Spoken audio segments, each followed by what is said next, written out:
Welcome back, everybody, to the GSMC Hoops and Heels Women's Sports Podcast, brought to you by the GSMC Sports Network. We just got done talking about WNBA records being broken this season, and now we're going to recap the U.S. track and field Olympic trials. Last week, we recapped the first 4 days, so today we're going to finish up recapping the trials. I also talked about my predictions and sort of previewed the remaining days of the trials during Thursday's show, so I recommend checking that episode out to see how incorrect or potentially correct I am.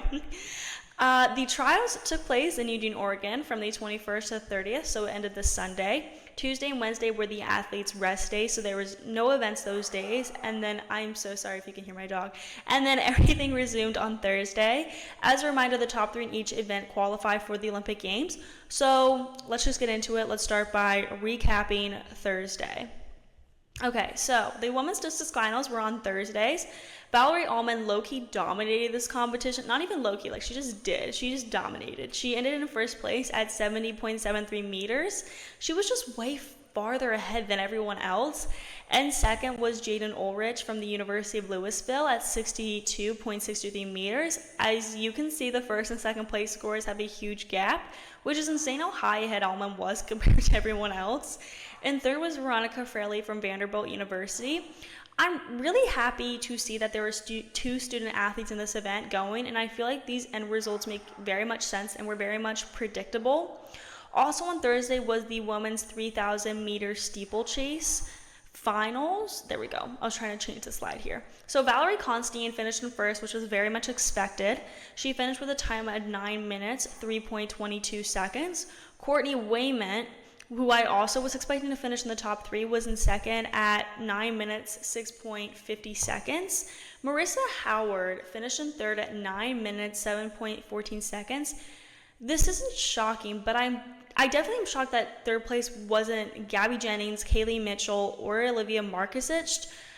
I was really happy to see Lexi Holliday from BYU do really well, though. She wasn't predicted to finish in the top 5. She also wasn't a favorite at all, but I just was really looking forward to seeing her compete. But she did finish in 9th, which was really good. There were a lot of other events that took place Thursday, but most of them were first rounds, and I would rather spend time talking about the semifinals and finals, so that's what we're going to do. So let's talk about the women's 1,500 meter semifinals. Nikki Hiltz finished first with a time of 4 minutes, 1.40 seconds. In second was Sinclair Johnson with 4 minutes, 1.58 seconds. Heather McLean finished in third, clocking a time of 4 minutes, 2.09 seconds. And fourth was Corey McGee with a time of 2.09 seconds as well. And that just came right, oh my gosh, is it millisecond? I'm going to say it's millisecond. Now my doorbell's ringing, which also just really scared my dog, so I sincerely apologize. But I've never gotten attacked by a bunny, so she's doing her job. Okay, I'm so sorry if you can hear her. I feel so bad. Anyway, so it got down to the millisecond. That's how close they were. Fifth was Elle St. Pereire at 4 minutes, 2.14 seconds. I am not shocked with the top 5. Don't get me wrong. But what does shock me is that St. Pereire did not finish first or second. Still, this was the semifinals, so the finals are really what matter the most. She might have just wanted to finish in the top 10 or whatever, not risk an injury or being overtired. So the other semifinals on Friday was the woman 200 meter dash. Gabby Thomas very predictably finished in first with a time of 21.78 seconds. Sha'Carri Richardson, and this is where the drama, oh wait, not yet, sorry, don't mean to spoil it. Sha'Carri Richardson was in second at 21.92 seconds. Mackenzie Long made me very happy, finishing in third with a time of 22.01 seconds. I am so happy to see that she was in third in the semifinals because it made her more of a favorite to be in the top 3 in the finals. I've talked about her numerous times on my channel. She's a star from the University of Missouri, graduating this year and making headlines as one of the top athletes from the NCAA D1 Track and Field Championships. And then Abby Steiner was in fourth with a time of 22.03 seconds, and fifth was Brittany Brown with a time of 22.08 seconds.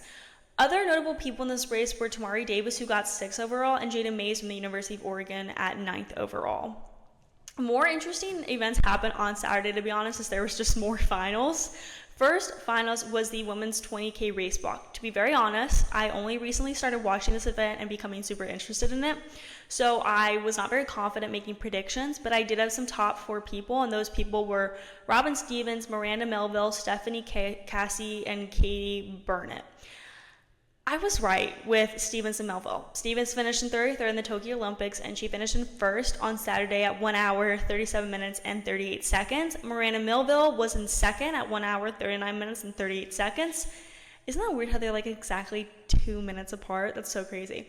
But this is where I was completely wrong. Michelle Rolla snuck in there at third at 1 hour, 42 minutes, and 27 seconds. There we go. Kate Burnett and Stephanie Cassie were 4th and 5th respectively, but unfortunately that means they will not be competing at the games as of now. I mean, things could change, someone gets injured, that stuff, we'll see, but as of now, these are the 3 people that are competing in this event. I will say, I don't really know Michelle Roll that much. Like, I have not heard her name that much at all. I apologize. I was trying to figure out how old she is, where she's from, and all of that. I can't figure out how old she is. So if anyone knows, please let me know, because I saw that she was, some website told me she was 60, and I was like, that's insane. And some website told me she was 55, and I was like, that's insane. And then some website told me she was 30, and I was like, is she? I don't know. But someone just drop that comment if you can. I would like to know. Anyway, moving on to the women's 10K, Wayne Kaladi won the race. She took the lead in the final lap and was able to hold off the other runners, finishing with a time of 31 minutes, 41.07 seconds. Parker Valby came in second at a time of 31 minutes, 41.56 seconds, and I predicted she would be in second. I'm really happy to see her making the Olympic team, as she's a student athlete at the University of Florida, and she has been improving each meet, so this is very much well deserved. She was unable to come out in the top 3 in the 5K, so this was the event for her to get that clout back and, superstar power back. And then Kaladi took part in the 10K during the 2020 U.S. Olympic trials, but she ended up dropping out of the race a little more than halfway, and this was the year for her to take that back. Lastly, and third was Carissa Schesweiser with a time of 31 minutes, 41.56 seconds. Saturday also held the 200-meter dash finals, and oh my gosh, this was the race to watch. If you could go back and watch one race, watch this one. This was insane. Just because, yeah, I'll get to it. So Gabby Thomas won the race. That makes sense, She ran the fastest 200-meter time at 21.81 seconds, and then what happened was she led around the turn and finished in first, around 2 strides ahead of the rest of the field. Brittany Brown finished in second at 21.90 seconds, and NCAA 100 and 200 champion Mackenzie Long came in third, running at 21.91 seconds. You're probably like, where's Sha'Carri Richardson? Exactly, that's where the drama happens.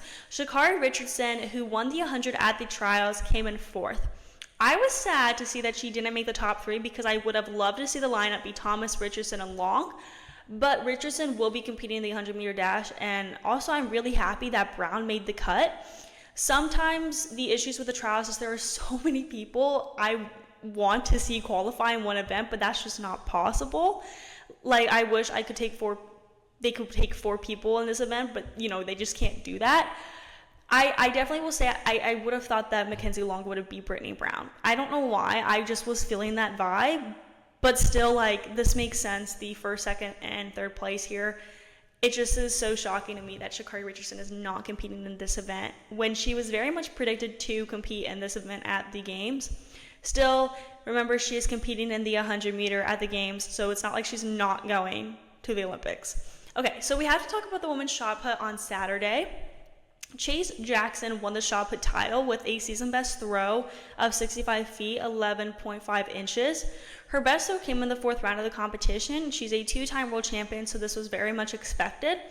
And then in second was Raven Saunders, who also was expected to place in the top 3. She captured the silver medal with a mark of 65 feet, 3.5 inches. And then in third, which this is the most exciting to me, I was literally beaming ear, oh my gosh, when you're smiling ear to ear, is that what it is? I'm going to say that's what the metaphor is. I was smiling ear to ear, seeing Jada Ross make the cut. She's from the University of Oregon, tossing 64 feet, 3.75 inches. She's insane, And she secured first place in the shot put at the NCAA D1 track and field championships this year, and I was really excited to watch her in the trials. And then Adelaide Akia, who also was someone who was a favorite to be in the top 3, but she ended up in 4th, but she was really, really strong competition. Lastly, for Saturday, let's talk about the women's long jump finals. Tara Davis-Woodhall, the 2024 World Indoors champion, earned her berth at her second Olympic Games. Very much expected. Davis-Woodhall won the women's long jump final with a tremendous leap of 7 meters in her 5th attempt. The 25-year-old fought through 3 falls to stay alive and win the final. Jasmine Moore posted her season's best jump, 6.98 meters. And in her final attempt of the night, Monet Nichols, who had yet to hit the Olympic standard at 6.86 meters, jumped exactly to that move into 3rd and hit the standard, thus punching her ticket to Paris. Lastly, let's talk about the finals on Sunday. Starting with the women's pole vault, Bridget Williams won the event, followed by Katie Moon in 2nd and Bryn King in 3rd. All 3 reached 4.73 meters. Moon and Sandy Morris were the favorites going into this, so in some way Williams was the underdog. Not really, but sort of. But she took them down, winning her first U.S. pole vault title. Sandy Morris came in 4th, but I am shocked to see that she didn't qualify for the Olympic team. Still, I mean, these 3 people are amazing. They deserve to be on the Olympic team. In the women's javelin finals, Megan Malone Harden got a meet record mark of 64.58 meters, securing her spot in the Olympics, and this will be her 3rd time competing in the Olympic Games. Kira Winger, who captured a silver medal at the 2022 World Championships, placed 2nd with a throw of 62.94 meters. Lastly, Madison Wiltrout took 3rd with a personal best of 61.17 meters.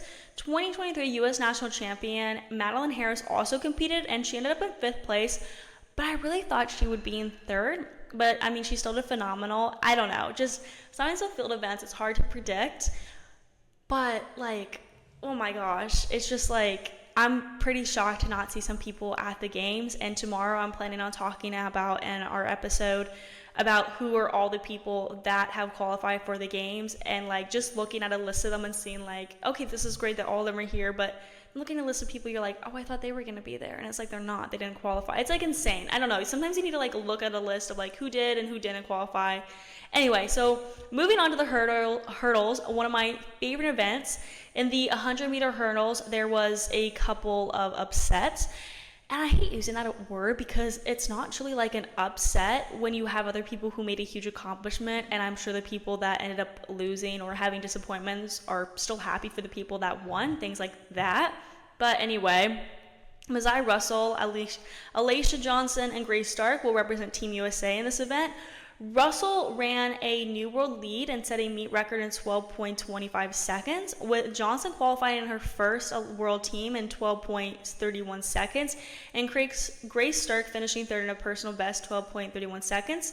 Nia Ali and American record holder Kenny Harrison finished 4th and 6th respectively. I definitely thought Nia Ali would finish in 2nd, and that's where the upset sort of is. Also, it's a bit of an upset for Tonia Marshall as well, since she did not qualify for the games and was predicted by myself and others to be in the top 3 or 4, and also was predicted by a lot of people, like I said, to be in the top 3. So, I mean, it wasn't just me who thought she would land there as well. I promise that I'm not just like being stupid. Anyway, I'm really happy for Grace Stark though, because she graduated this year from the University of Florida, so she's representing her school in the Olympics, and she will be one of the younger competitors. Now to the 400-meter hurdles, which is probably like my ultimate favorite event. That's a tough call though, because I have so many favorites, but it definitely is my top 5 to watch. Anyway, resetting her own world record once again, superstar Sydney McLaughlin-Larone won the women's 400-meter hurdles easily in 50.65 seconds. Anna Crockrell finished 2nd in 52.64 seconds, a personal best. And Jasmine Jones finished 3rd in 52.77 seconds, also a personal best. Former world record holder and 34-year-old Delilah Muhammad finished 6th in 54.27 seconds. I'm a little upset that Muhammad did not qualify for the games as well as Shamir Little, who was in 4th, given her reputation and past world records. But I'm happy to see that Jones and Crocker are bringing new energy to this team. I'll say that Crocker was probably more of the underdog in this situation, as more people were expecting Little or Muhammad to take that 2nd place or even 3rd place spot.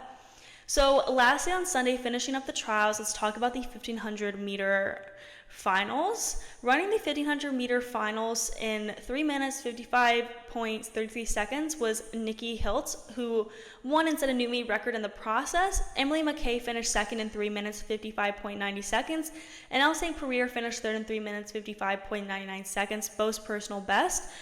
I'm honestly shocked to see that St. Pierre was not second or first, but although that Nikki Hiltz does make sense to be first. Anyway, but St. Pierre was still in third, meaning she qualifies for the team. But I think she has a good chance of medaling in the Olympics. This is such a solid group for the 1500, I'll say. So we're now going to move into our next segment where we talk about the rest of the swimming roster in Team USA and the relay teams for the Olympics. Before we dive into that, no pun intended, so funny, we're going to take a short break. So I will see you guys very soon.